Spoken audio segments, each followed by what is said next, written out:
Sir, do you know why I pulled you over? Speeding? No, it's because your intro sucks. Please step out onto the curbside.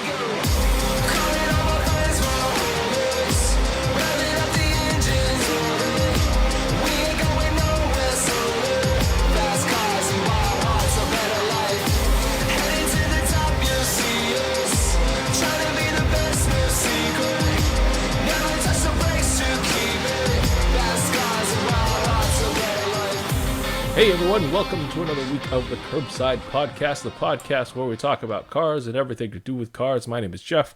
I drive a 2004 Honda S2000, and I am your Southern Californian Taiwanese American.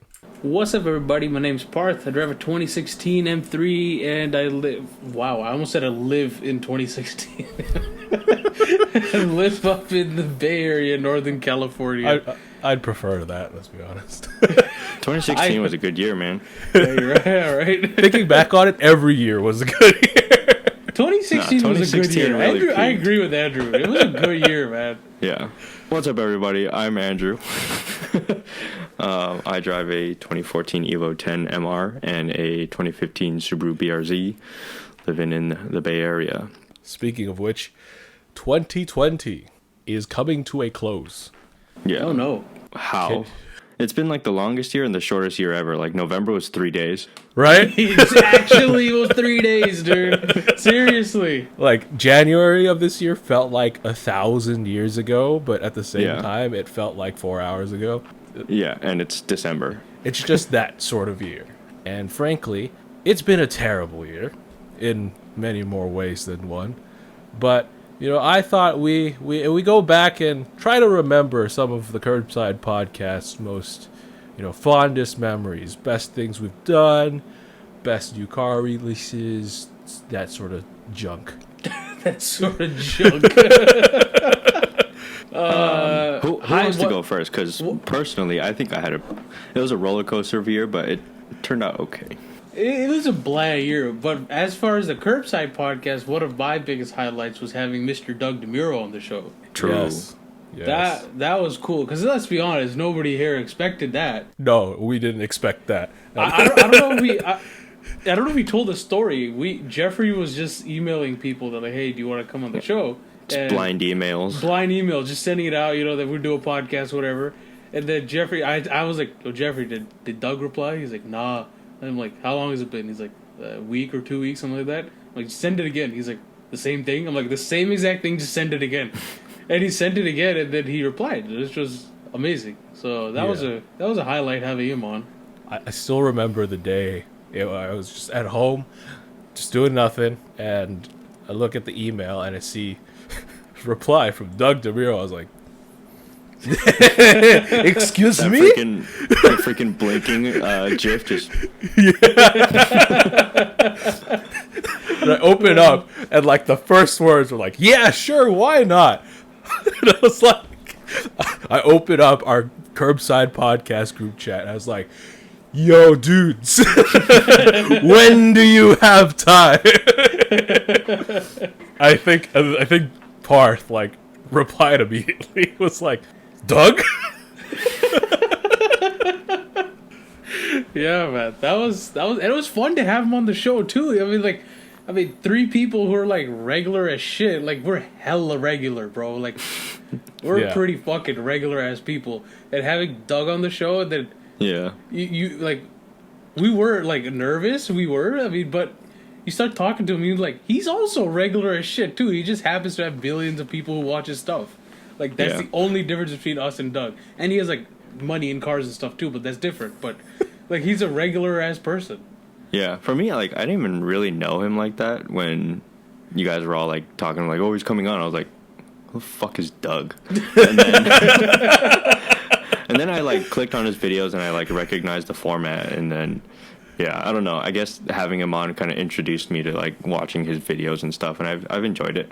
But let's be real. If it wasn't COVID, I don't think it would have come on, so. Dude, we got pretty lucky with that shit, dude. He would have been way too busy to come on. Oh, yeah, dude. He had absolutely zero reason to come on our show. Our channel had probably, I think, 83 or it's nearly 100 subscribers. versus 6 million. You're like, Yeah. hey, we have a guest on. And Doug friggin' DeMuro. Yeah. Like, he knows, he probably knew, too, that, like, of course he knew that he's going to be helping us a lot, but also, how many people are going to watch it, you know? And Doug is the type of guy, it's like, everyone watches his stuff. But Yeah, even it was super besides that, he selfless, still man. came, yeah. And I remember being scared because in the email he was also talking about how, like, you know, he had new projects coming on. Cars and Bids was the secret project, and a new car. yeah. And he was like, we could talk about that on your show. And I was like, yeah, that'd be great, but I don't know about the promotional like, quality of that. Just to let you know, maybe like 3 people might, like, you know, listen to that part. What about you, Andrew? I mean, you've got a pretty big one to start out. I think I picked up my dream car in the worst year possible. Yeah. Really random. But think of it this way: it gave you time to do whatever the shit you wanted to it. That's true. And spend time with it. Yeah, I picked it up at the worst time possible, which turned out to be a great time to pick it up because Yeah. picked it up, immediately lost my job, and then spent a lot of my unemployment money modifying the fucking thing, and then managed to scoop another job, and yeah, I guess I've stopped doing anything to it since having a job. See? I've stopped driving it. See? If you still had a job and this wasn't COVID, you might not even have bought it. Yeah, that's true. Yeah. I commend you for your bravery, sir.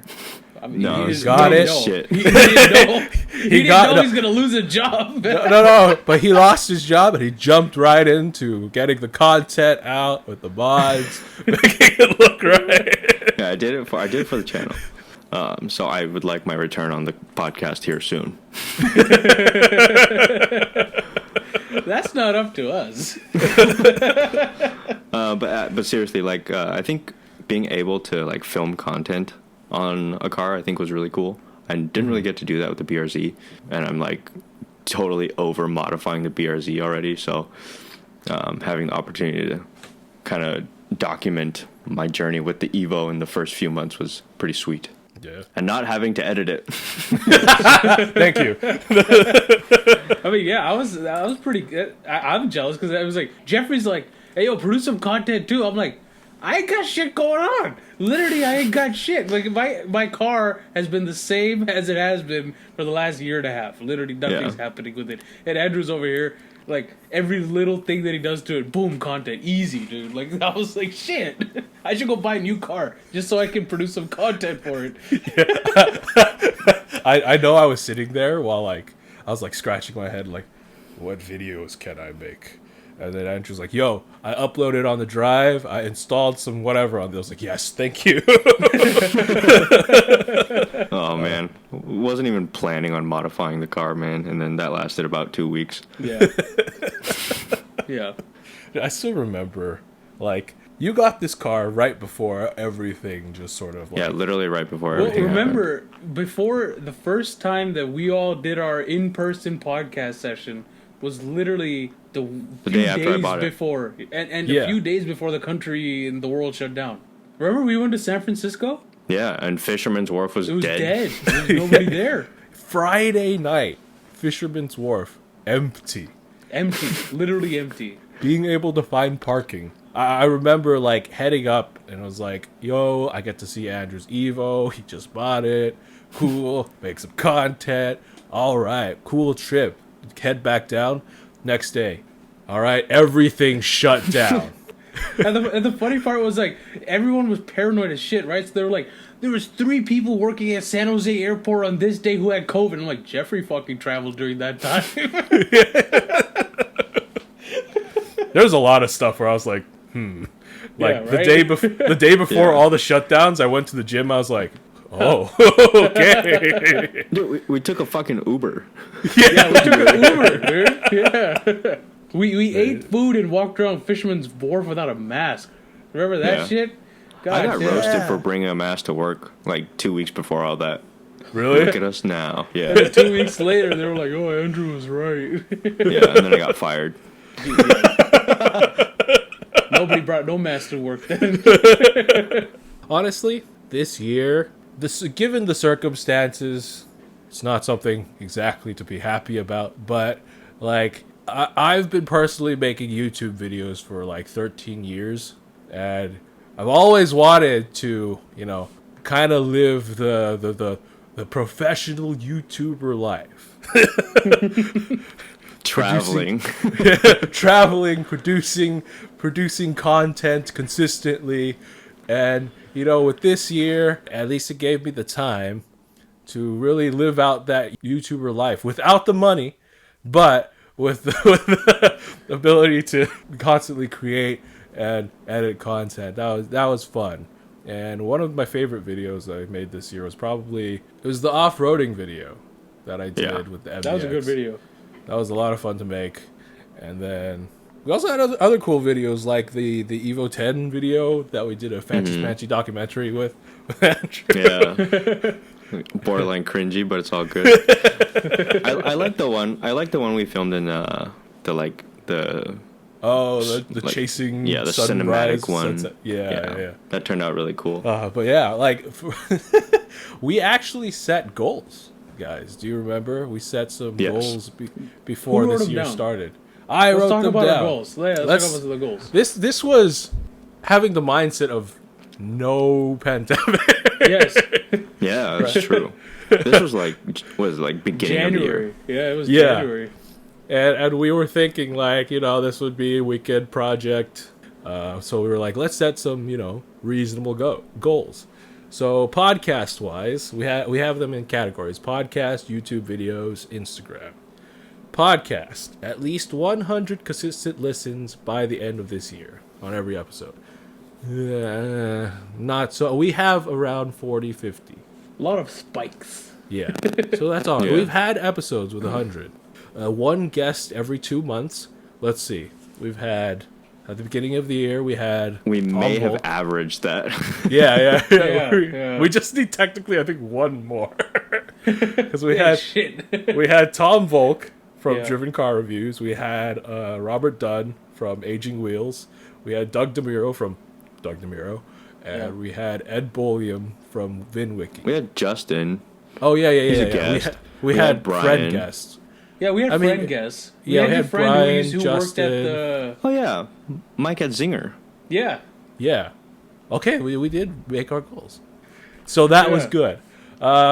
We had a recording schedule, a date to record that went out the window because we all ended up not doing anything. I think it was like, here's the schedule, and then COVID. Like, it was like that. Yeah. One sponsor that gives us more than $1. That hasn't happened yet. No. Write to us if you want to. I am the sponsor. I've invested $30,000 into this fucking thing. And one episode every week except on holidays. Some weeks we missed. Yeah. But we are on episode 55. So that is more than a year's worth of content if you count which 2019. I think back to when we started this thing, and this was when I came down to visit, and Jeff was like, yo, let's do a podcast. I'm like, all right, yeah, let's do a podcast. Okay, why not? He's like, it doesn't sound that hard. And Jeff wanted to do it, and he bought me this mic. He's like, here, I got you a mic. I'm like, all right, we're doing this podcast. And then we had Andrew on as a guest. And he's like, I enjoyed it. And they were like, yo, you want to be on the show from now on? YouTube video goals. One of them is by April, Parth and Andrew go film a car event. Sorry. That's not our fault. And then at least 30 subs on our YouTube channel by the end we of the blew year. past that one. We are at 280, I think 280 right now as of recording this. So, yeah, we have 7 times that. So we said over 30 by the end of 2020. Yeah. Jeez, we had our sights. Wow, we had no faith in ourselves. No. We're overachievers. That's what you're looking for. Yeah. Yeah. We Instagram at 100 followers by mid-year. We have 130. and then daily post-ish by mid-year. Honestly, we just ran out of ideas of what to post. Yeah. So I would say we met mostly all of our goals. So for 2021, we'll probably come up with new goals first week of January.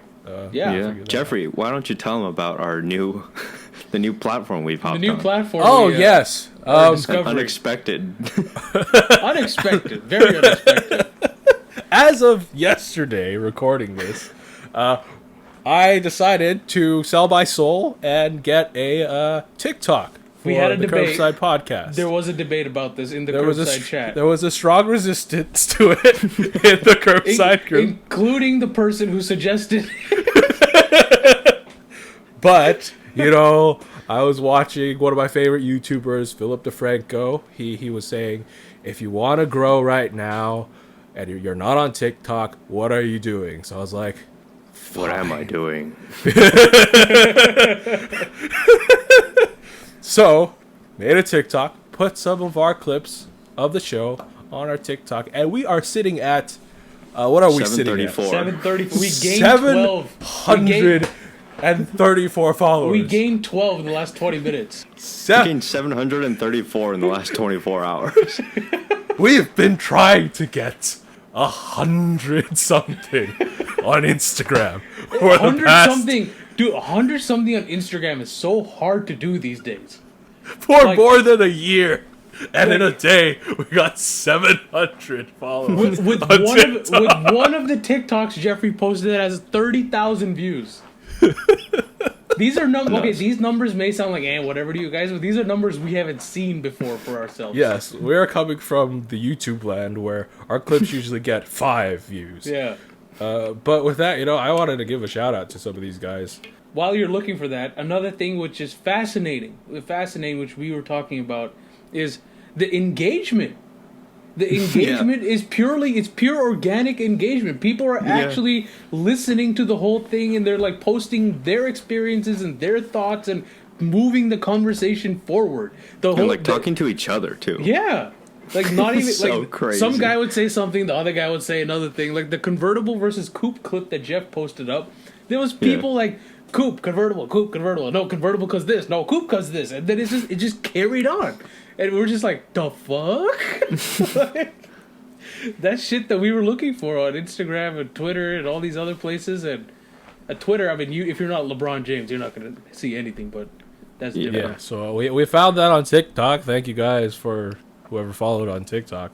We have a guy on TikTok named Car Spotter PA. Says, just started following y'all on Spotify. Keep up the good work.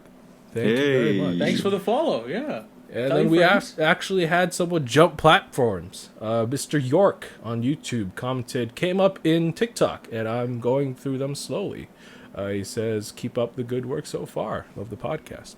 Thank you for the Thank you. kind words.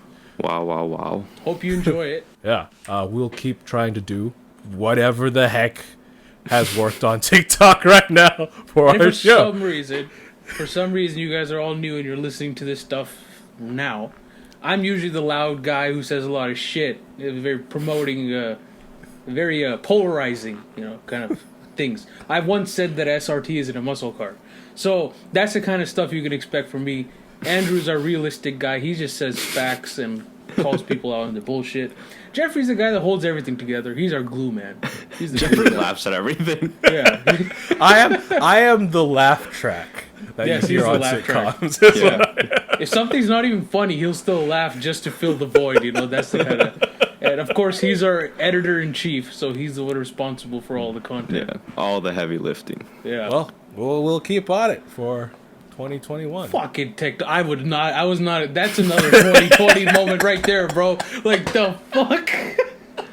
Was not expecting that shit. Hey, maybe it's turning around for 2021, man. Yeah, I guess so, dude. At this rate, Something. dude, like we're gonna hit 1,000 by like Sunday. Like. All right, shall we go to our break? All right.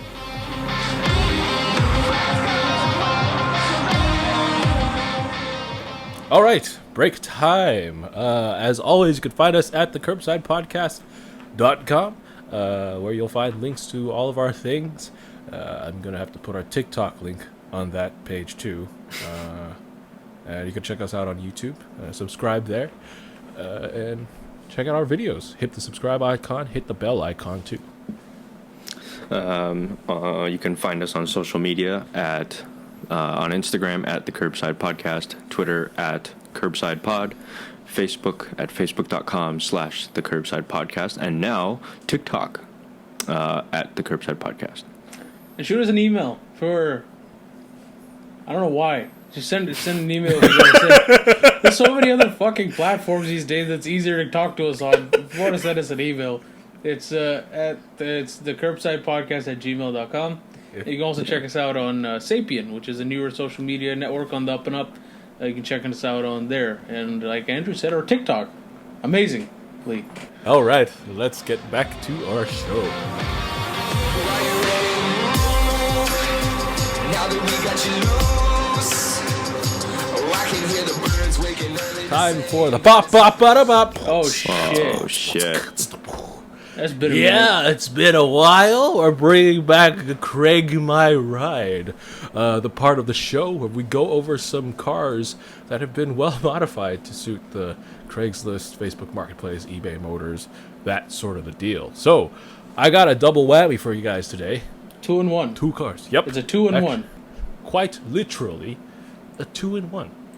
Here it is. The fuck is the point of it? Something like this? So tell me, what do you see? Andrew can describe it. Funny enough, it's not the first time I've seen something like this. But, it's a Plymouth minivan that's been chopped in half. And then chopped in half again. Yeah, so it's 2 front ends of 2 Plymouth minivans. Yeah. It's kind of they look like together. Yeah, they've been joined. You know, like those like twins that are born together. You know that thing that some people Oh, have. Jesus. It's like that. This car is like, Siamese twins? Just yeah, Stop it. Stop. We're not making Siamese twins jokes. that's what it looks like. It's a 1986 Plymouth. Model is listed as 2-sided car, which is quite literally what that is. It's a Plymouth. I don't know what the minivan is called. Chopped in half, glued together with a door in the middle. Driven 100,000 miles, surprisingly. Which one? I have no idea. Maybe 50,000 on each side. Oh, okay. That's just all right. Yeah, it looks like it was for some company or something. It's got like some Just police Cairo lights on the it. side? Yeah. Cairo, it's green. But description, seller's description. 86 Plymouth, 2-sided car, 2 engines, 2 transmission, 2 steering wheels, 1 fuel tank. That's a ripoff. Exhausts are connected. So I want to know, they better not be joining the 2 ends of the exhausts together. Start one engine and the other one goes both ways. What? Cool. I guess. What do you mean? You know Wait, so the car goes... doesn't go anywhere? It runs and drives. It's not eligible to be road legal. It's a great attraction. Fun to drive. And it's being offered on the Facebook Marketplace in Wilmington, New York for $6,500. I want to know, this thing has 2 engines, 2 transmissions, 2 steering wheels. Can me and one of my buddies get into it on and both rip sides? it apart. Yeah, that's what I was saying. Like, runs and drives, does it just mean like it pulls the car in opposite directions? Did they like reverse the transmission so that it goes the same way? Is one side in the reverse gear the whole time? I mean, this thing can make turns really easily, I'm guessing, because it's got warthog steering. But Yeah. Is that one of those fire trucks? It's like the Hummer EV.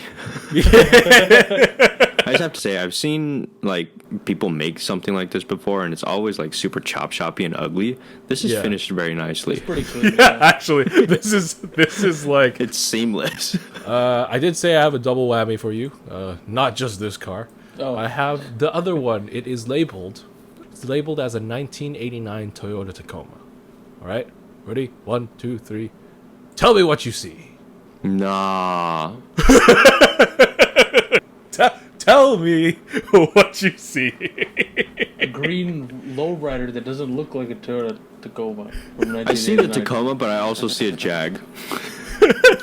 I see a Lexus. Yeah, is that are those Lexus GS taillights? I mean headlights. Headlights, yeah. Yeah. It looks like it. But is that front grille thing from a Jag, like an old Jag? Yeah, it looks like it. It looks nothing like a Tacoma, from what I'm seeing.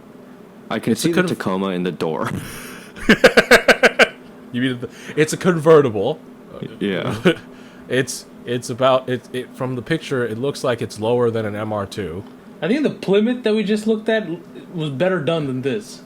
Yeah. So description: it's 10K molded front end Celica hood scoop Lexus GS headlights, God. body Right. dropped, reinforced two-piece folding into bed convertible, smoothed bed taillight, tailgate, gas door, etc. 810s that come out. That's of not bed. a coherent sentence. What was just said? I don't know. What was Hydraulics, 20-inch rims, needs refinishing, paints, faded, and some dings.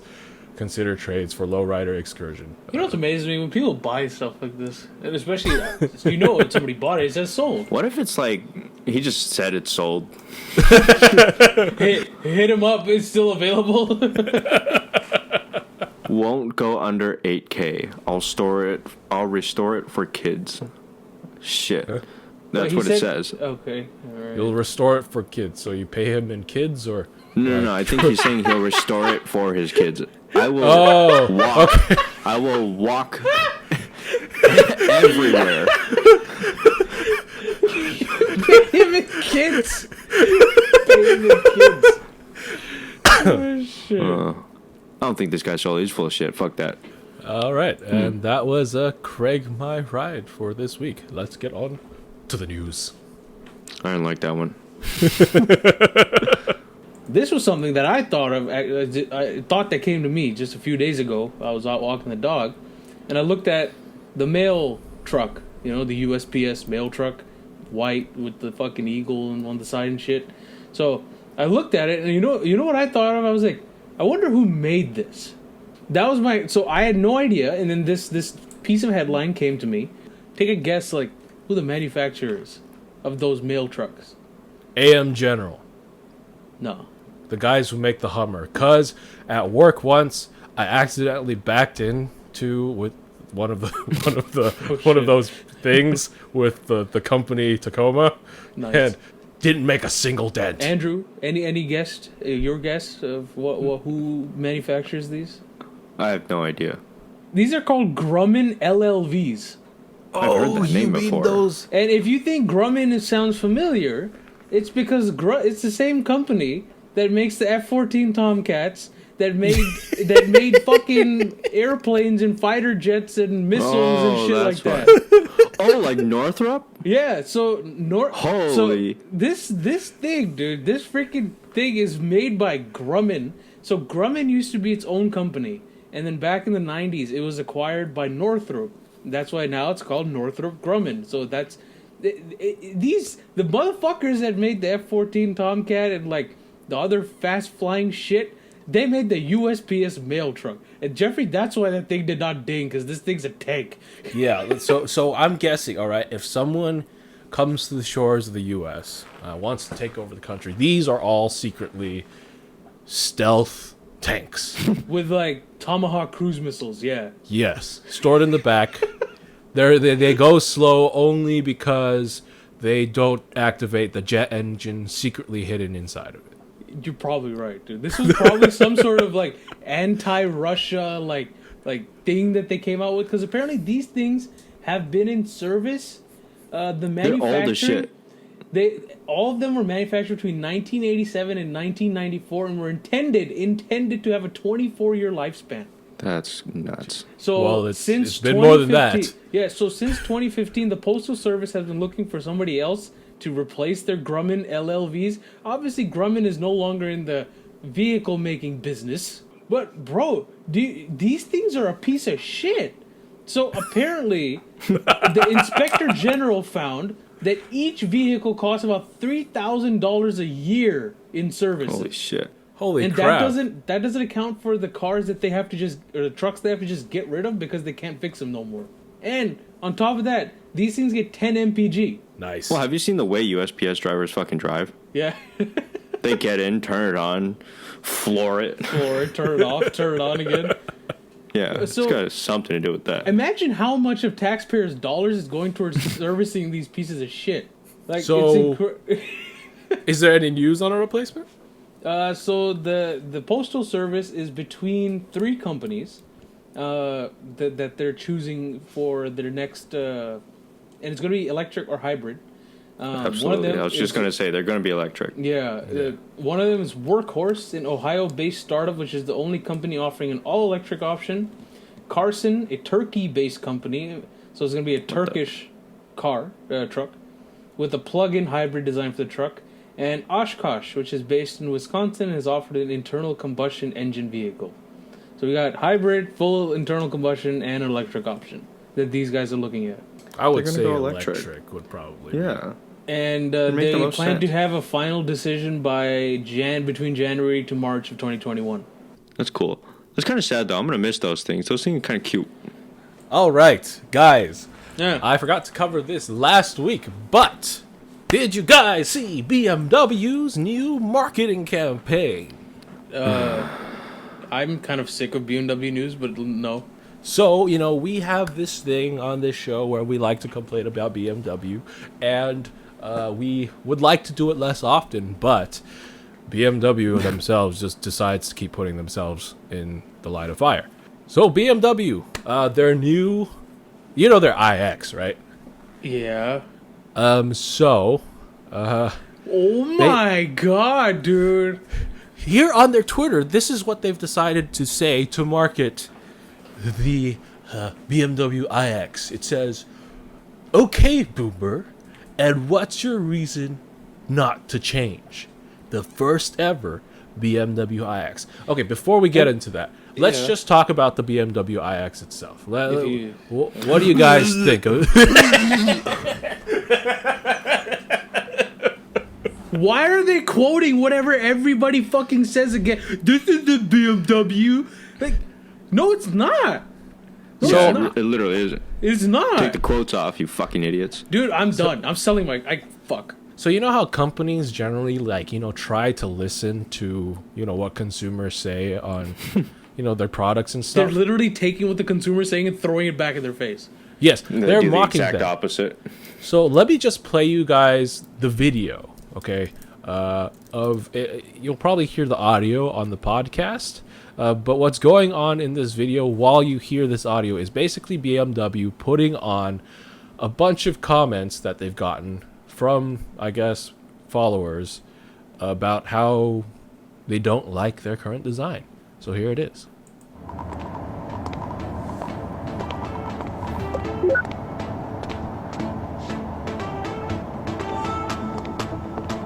Did we somehow start to feel uncomfortable with the unknown?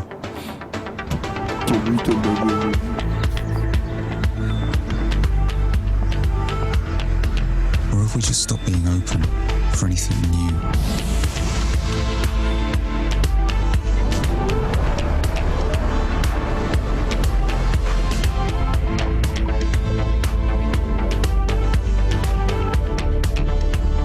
Did we get too relaxed in our comfort zone?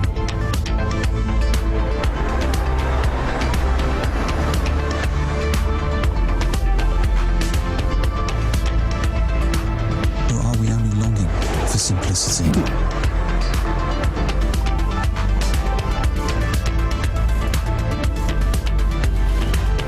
Have we turned more and more self-aware? Fuck the consumer.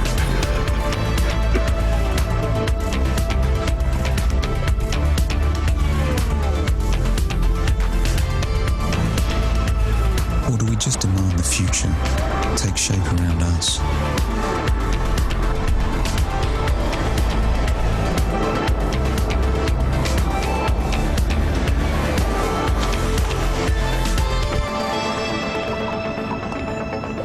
Will our living connect to different spaces? Or will new kinds of spaces connect to our lives? What's your reason not to change? My reason not to change is literally everything they just showed. The people on the internet are right. They're right. They're fucking right. They're right. Like, So BMW has asked that question, and here's what some people on the internet's have said.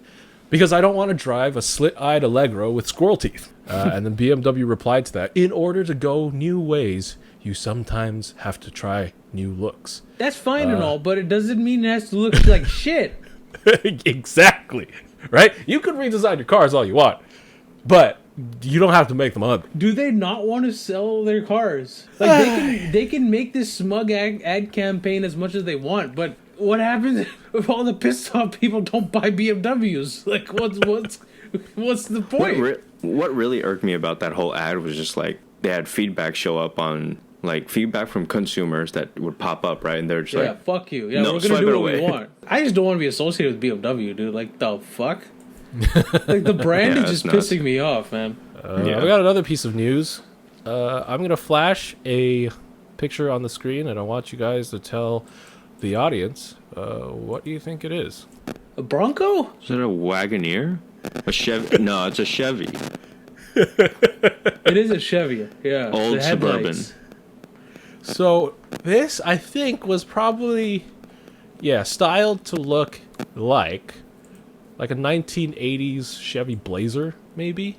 But the car I am showing on screen is actually a Japanese car from a brand you might have heard of if you watched a bunch of episodes of Top Gear, Mitsuoka. It's called the Mitsuoka Buddy. I thought it looked kind of decent in that first photo you showed.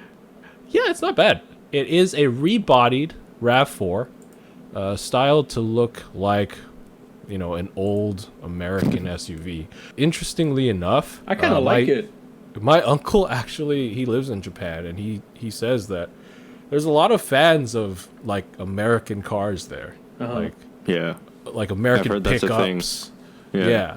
And this would really appeal to that market. What Mitsuoka seems to do is that they seem to be a company that like kind of rebodies Japanese cars to look like other things. Like they've rebodied like Miatas to look like freaking Morgans and Corvettes and whatnot. It's so weird. Why is it that Japanese companies can get away with shit like this? I feel like if an American company came out with Yeah, this, I right. would be like, what the fuck? Like, remember the Prius with the Ferrari body kit? Oh, But we liked it though. Yeah. you guys liked it. I liked it. And I then liked it there was too. a Highlander. There was a Yeah. Highlander with a Urus body kit, and it's like, Which I why also are they said I allowed to get liked. away? Yeah, me too. It's only Japanese companies that can get away with shit like this. It's so weird. So they're planning on making 200 of these cars for the next That's 2 it? years. Yeah, Wow. 200 of these for the next 2 years. Cost is translates to 45,000 US. That's it? For the kit. Oh, this is a kid, not the car. 40 for the car. Oh!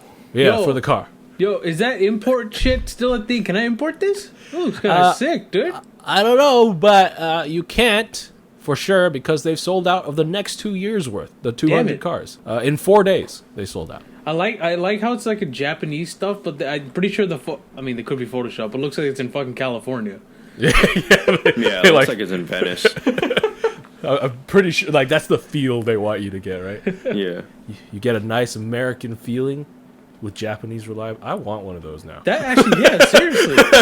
Yo, that would probably sell very well in America. I got a little bit of news. Kind of wanted to bring this up after BMW, just because wanted to talk about a company that actually cares about their consumers. Toyota. Yeah, they've been going ham on this GR thing, and they've released, I think 2 weeks ago now, their Toyota Yaris GR. I like it a lot. No one else on this show seems to like it very much. It's a Yaris. I would love for them to have done this to the Corolla hatch, because I think the Corolla hatch looks amazing. And if it had a GR, That's true. Why don't you like go over some of the specs of this? Specs. It's a turbocharged 3-cylinder with all-wheel drive. Cylinders. Yeah. 257 horsepower. Wow. Oh, and it weighs 2,900 pounds. So power to weight is better than my BRZ already. And it's all-wheel drive. And it's turbocharged. And I'm assuming it's only manual. So this is one of those like it's kind of like one of those like squashed little rally cars, you know? Yeah. You know those little like crotch rockets like you used to see like kids ride around in the neighborhood when you were younger? Yeah.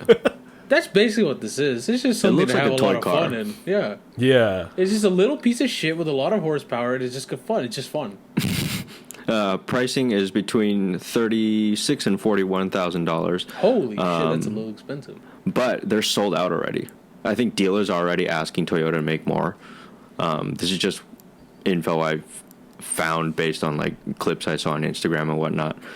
Also, I think Chris Harris mentioned that there's actually very few parts in this car that actually share with the base Yaris. So it's not Oh. a Yaris. No, It looks like a it's Yaris. as a Yaris body. Yeah, I mean, you can't I deny don't that like- this looks fun as hell. It looks fun. It Yeah, looks no, yeah, fun. definitely. The styling could have. I'm not a fan too much of that styling. It's a hot hatch. You guys like hot hatches? We Yeah, don't but like this- this one. There's other Again, ones I that would look better. I would like it in the Corolla, just because. Fair. Yeah, I've never really been a fan of the Yaris, Yeah, me neither. I like this one though. but if it was in the Corolla, yes, are we gonna get it? No, not coming to the US, of course, it's not. Yeah. Okay, lovely. America never gets the fun cars. No, we get Are we that, just a that country of not car enthusiasts? Is that what 87 it is? Plymouth combined together shit. America hates fun cars. Yeah, you know what I we get? guess so. The BMW. We're gonna get more BMWs that look like fucking just monsters. Yeah, I'm glad Toyota's going back to making cool cars again.